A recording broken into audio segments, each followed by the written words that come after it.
Joining us in studios, Professor Sipho Siepe, political analyst, and we also have Sfiso Mahlangu, political analyst.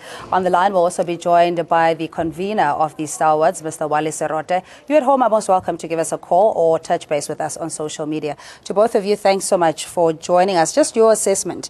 We were reporting on News 24 saying that the stalwarts are in a sense displeased with the resolutions of the NEC, saying that they want to have a consultative conference earlier in March preferably, which they are willing to finance if the ANC has a problem, and this would go against what the NEC had recommended. What do you read out of this?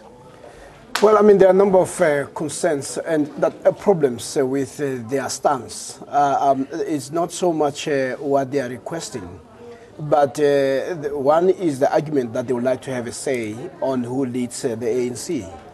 And that is not a position that is only up to them. The ANC is a broad church, and it is made of a number of groupings. And the ANC, to address that, it has come up with the notion that the branches are the ones who are going to decide. So I cannot understand whether they are saying they have constituted themselves into a branch, because if you're going to deal with those issues, they must also be sound in terms of the constitution of the ANC. So this is a new one that they're adding. But if they themselves begin to start saying the ANC must throw the constitution away, then they may not be the stalwarts. Yeah, but Professor Siepe, this is based on media reports again, and not the official statement that we got from the stalwarts, because from the get-go, the stalwarts had said they welcome the resolutions of the ANC NEC, that they want to restore the party, and they, putting their hand up essentially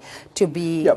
Well, I think look, I don't think anybody should have a problem with members of the ANC want to meet with the leadership of the ANC. They have every right to influence that organization, and they may convince the ANC, given that they seem to be so highly resourced, to have a conference much earlier. They say they want to engage with the branches, but I would have thought that as stalwarts, they should be continuously be engaging the branches. You don't have to wait for a conference to do that. Actually, some of us were assuming that these are people who would have been rooted in the branches, providing guidance, given that they have a history, they have a foresight, they have an insight, and so they should be part of that grouping rather than to separate themselves.